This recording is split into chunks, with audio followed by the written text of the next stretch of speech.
here's a quick look at the supplies we'll be using to create this card, as well as you'll need some type of masking paper.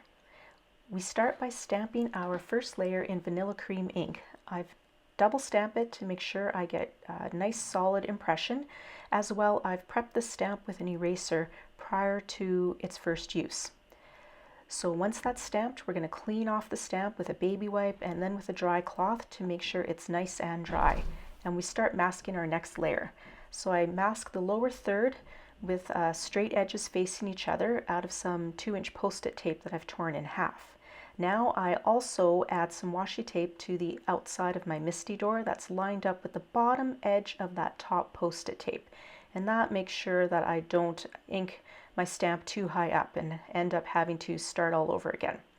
So you see we get a nice crisp edge there. We clean off the stamp and then we mask our next layer. Now you're going to want to have your colors overlap just a little bit.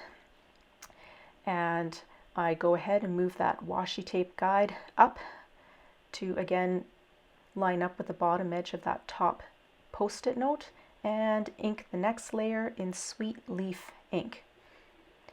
And I did double stamp that twice and then clean off the stamp, dry it, and remove the post-it tape.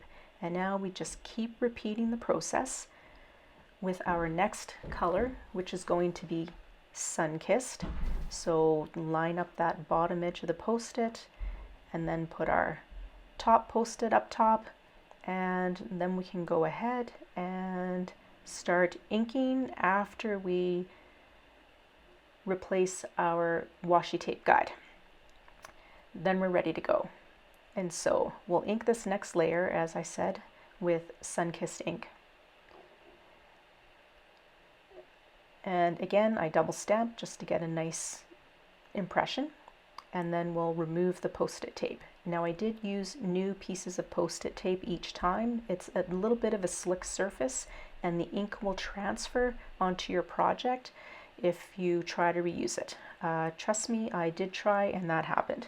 So now we only need one piece of post-it tape for this last portion because we're inking the remainder of the stamp with Heartbeat ink. And again, double stamp just to get a nice, solid, bright impression. So we can clean off the stamp and put it away. We're now finished with it.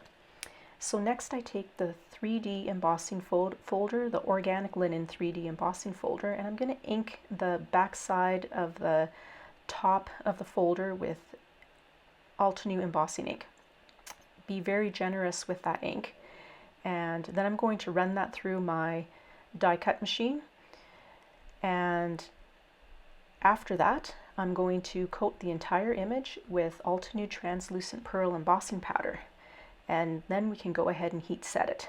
And it never gets tiring to watch embossing in action.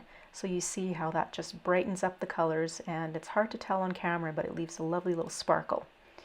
So now we're going to stamp our sentiment. I prep a piece of cardstock with an anti-static tool, and then I'm going to go ahead and stamp this sentiment with Obsidian pigment ink.